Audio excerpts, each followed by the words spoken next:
ஓம் சாந்தானந்த குரும் தேவம் சச்சிதானந்த விக்கிரகம் சர்வதா சுப்ரசன்னந்தம் முஹ்யவதூதம் சமாஸ்ரயே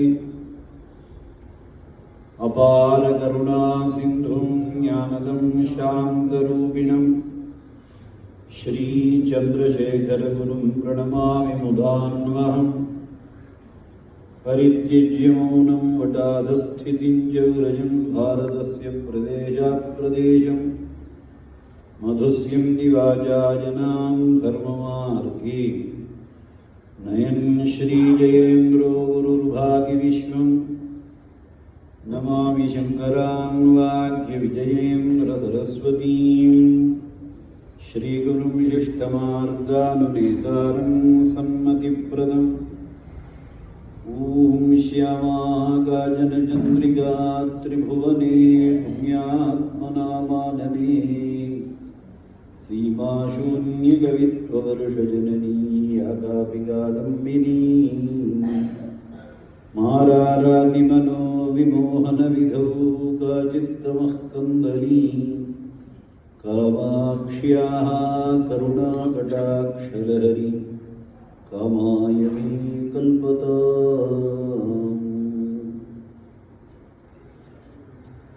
நமது பாரத தேசம் மிகவும் புண்ணியம் வாய்ந்த தேசம். அதில் இந்த மனித பிறவிங்கிறது மிகவும் முக்கியமானது, துர்லபம், திரியமயமானது, தெய்வ அனுகிரக ஹேதுகம்.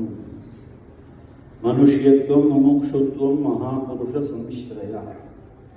மனுஷனா பிறக்கிறதுக்கே புண்ணியம் பண்ணியிருக்கணும். அதுலேயும் ஒரு பாரம்பரிய தர்மத்தை அனுசரித்து பாரம்பரிய முறைப்படி ரிஷிகள் வம்சமாக நாமெல்லாம் பிறந்திருக்கிறது மிகவும் புண்ணியம். ஏவம் பரம்பரா பிராப்தம் இமம் ராஜரிஷயோ விதுகுன்னு பகவான் கீதையில் சொன்ன மாதிரி பாரம்பரிய தர்மத்தோடு அனுசரித்து நாம் அனைவரும் பிறந்திருக்கிறோம். அதில் மூலாம்நாய காஞ்சி காமகோட்டி பீட்டத்தில் இன்றைய தினம் இருக்கிறோம். நான் குழந்தையிலே இந்த இடத்துல இருந்திருக்கேன். 1969 72 மட்டும் நாகரத்ன தீட்சதர்னு பூர்வாசிரம பிதா இந்த இடத்துல பூஜை பண்ணியிருக்காரு. உங்களுக்கு அந்த இடத்துக்கு இப்போ ஒரு 54 வருஷம் கழிச்சு திருப்பி வரக்கூடிய ஒரு வாய்ப்பு ஏற்படும். இது அத்தனையும் ஒரு பரம்பரை தர்மத்தை குறிக்கிறது. இந்த வேத பிரச்சாரமாக இருக்கட்டும், நாம பிரச்சாரமாக இருக்கட்டும், பரமாச்சாரியால் இதற்காக எத்தனையோ அறிவுரைகளை நமக்கு சொல்லி இருக்கிறார்கள். அப்படி நாம் பார்க்கும் பொழுது தபஸ்பரம் கிருதயுகே திரேதாயாம் ஞானமுச்சியதே துவாபரே யஜ்ஞவித்யாகு கலம் பக்திரேவ கதி. தபஸ் பண்ணினா உடனே பலன் கொடுக்கக்கூடிய யுகம் தபஸ்பரம் கிருதயுகே. திரேதாயாம் ஞானம் உச்சியதே. இப்போ ஞானத்தை பற்றி நிறைய பேசலாம், எல்லாம் பண்ணலாமே தவிர ஞானத்தை அடைந்த யுகம் அப்படின்னா ஞானத்தை திரேதாயாம் ஞானம் உச்சியதே. திரேதாயம் துவாபர யுகத்தில் தான் வேதம் வழுவாத யாகாதி அனுஷ்டானங்கள் நடந்தது. துவாபரே யஜ்ஞவித்யாகு.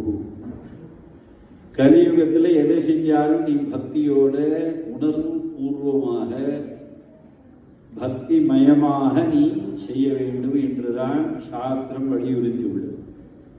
அதனால தான் இன்னைக்கு நாம் ஆத்துக்கு யாராவது சாஸ்திரிகளை கூப்பிட்டா கூட அவர் என்ன சொல்றாருன்னா, ஆரம்ப பிரபிருதி ஏதக்ஷண பரியந்தம் மத்திய சம்பாவித்த மந்திரலோபம் தந்திரலோப கிரியாலோப ஆஜ்யலோப நியூனாதிரித்த இப்படிங்கிறார். ஏன்னா ஆரம்பத்திலிருந்தே நாங்கள் இந்த யுகத்தில் தவறுகள் பண்ணக்கூடிய வாய்ப்புகள் நிறையா இருக்கு. இதுக்கெல்லாம் சேர்த்து பகவான் காப்பாற்றட்டும்னு ஒரு ஆகுதி கொடுக்குறாரு. நம்ம சம்பிரதாயத்தில் எல்லாரும் இந்த வரியை கேள்விப்பட்டு அப்படி பார்க்கும் பொழுது இந்த ஒரு சத்சங்கம், ஒரு நாம ஜபம், ஆத்தியசங்கர பகவத்பாதா பாஷ்யாதிகளிலேயே ஒரு நாமத்தையாவது நீ பக்தி பூர்வமா மனப்பூர்வமா நீ பிரார்த்தனை பண்ணினா உனக்கு இந்த யுகத்தில் நல்லது கிடைக்கும். கலி சாதுன்னு எழுதியிருப்பாங்க.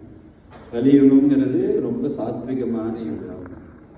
ஏன்னா மற்ற யுகத்திலெல்லாம் நமக்கு நிறைய சிரமப்பட்டு பல விஷயங்கள் பண்ணணும். இந்த கலியுகத்தில் நாம் 50-60 வருஷம் நம்மளுடைய ஜீவனத்துக்காக நாம் சம்பாதிக்கிறதுக்காக பலவிதமான வாழ்க்கைகளை நாம் வாழ்ந்திருந்தாலும் ஒவ்வொரு விப்ராளுக்கும் தெரியும் நாம் எல்லாரும் சத்திரியனாகவும் வைசியனாகவும் தான் வாழ்ந்துட்டு இருக்கோங்கிறது. அவாவா மனசை தொட்டு பார்த்தா எல்லாருக்கும் புரியும். ஆனால் அதே ஒரு 50-55 வயசு தாண்டின உடனே என்ன ஆகுது? உணர்வு பூர்வமாக ஒரு ஆச்சாரத்தோடு கலந்த ஒரு பக்தி பூர்வம் வருது. அப்போ நமக்கு ஆனந்தம் கிடைக்கும்.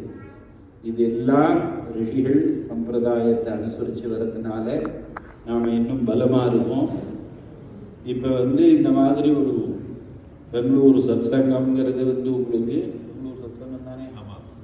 சத்சங்கத்வே நிசங்கத்துவம், நிசங்கத்வே நிர்மோகத்துவம், நிர்மோகத்வே நிஷ்சலிதத்துவம், நிஷ்சலிதத்வே ஜீவன் முக்தி. கடைசியில் இந்த சரீரம் கொடுக்கப்பட்டிருக்கு. இது கடைசியில் நான் ஆனந்தமயமாக இருக்கணும். அதுக்கு தான் எல்லாரும் என்ன சொல்கிறோம் அப்படின்னா, அனாயாசேன மரணம் வினாதேமியேன ஜீவனம் தேகிமே கிருபயா சம்போ தொயி பக்தி மச்சலா. எல்லா இடத்துலையும் பக்தியை பற்றி தான் நம்ம புராணங்கள் அத்தனையும் பேசியிருக்கு. அப்படி ஒரு பகவன் நாம பக்தி. அதுலேயும் சத்திரேருக்கு முன்னாடி சொன்னவர் கல்யாணமெல்லாம் கூட இதில் பண்ண மாட்டோம், 3 பேருடைய ஒரு ஸ்மரணாஞ்சலிகள் தான் நிறையா பண்ணுவோம். அந்த ஸ்மரணம் இருந்தால் தான் உலகத்தில் நாம் உணர்வு பூர்வமாக வாழ முடியும். அப்படி உணர்வு பூர்வமாக நாம் பக்தியில் ஈடுபட்டால் தான் பரம்பொருள் இன்பம் வீடுங்கிறது தர்மா அர்த்த காம மோட்சம்னு எத்தனையோ அநாதி அவித்யா வாசனையா அஸ்மின் மகதி சம்சார சக்கரே புனః நாம் இருந்தாலும் இதெல்லாம் ஒரு பக்தி மயமாகணும். அந்த பக்திக்கு பகவான் இறங்கி நமக்கு அனுகிரகம் செய்வார். அது இந்த இடத்துல நடந்திருக்கிறதுனால இது திருவண்ணாமலை ஜோதி மாதிரி இந்த சத்சங்கம் பிரகாசித்து அவர்கள் சொன்ன மாதிரி எல்லாருக்குமே வயசாகிடும். இப்போ இவா இளைஞராக இருந்து ஆரம்பித்தாலும் கொஞ்ச நாள் கழிச்சு இவாளுக்கு வயசாகும். அதனால் இது நம்மளோடது என்ன அப்படின்னா, இமம் விவஸ்வதே யோகம் புரோக்தவான் அகமவியம் விவஸ்வான் மனவே புராக மனு இக்ஷ்வாகவே பிரவி ஏவம் பரம்பரா பிராப்தம் இமம் ராஜர்ஷயோ. இது அப்படியே தொடர்ந்து நடக்கணுங்கிறதுக்கு தான் இந்த மாதிரி ஒரு சம்பிரதாயத்தில் ஒரு சத்சங்கங்கள்லாம் ஏற்பாடாகுது. அதனால எல்லோரும் இதே மாதிரி மாதுளம் கொத்து மாதிரி இருக்கணும். ஒரு கூடையில் ஒரு நெல்லிக்காயை கொண்டு போட்டோம்னா இது பூரா செதறிடும். ஆனால் மாதுளம் கொத்து அப்படி இல்லை, அப்படியே ஒற்றுமையாக இருக்கும். அது மாதிரி இந்த சத்சங்கத்தில் எல்லாரும் ஒற்றுமையாக இருந்து அனைத்து குருமார்களுடைய அனுகிரகத்தையும் பெற்று ஜெகன்மாதாவினுடைய அருளையும் பெற்று சுகானந்த சுகவாழ்வு வாழ வாழ்த்தி தினமும் பிரார்த்திப்போமாக. ஜெய் குரு தத்தா, ஸ்ரீ குரு தத்தா. जय सद्गुरुनाथ महाराज की जय।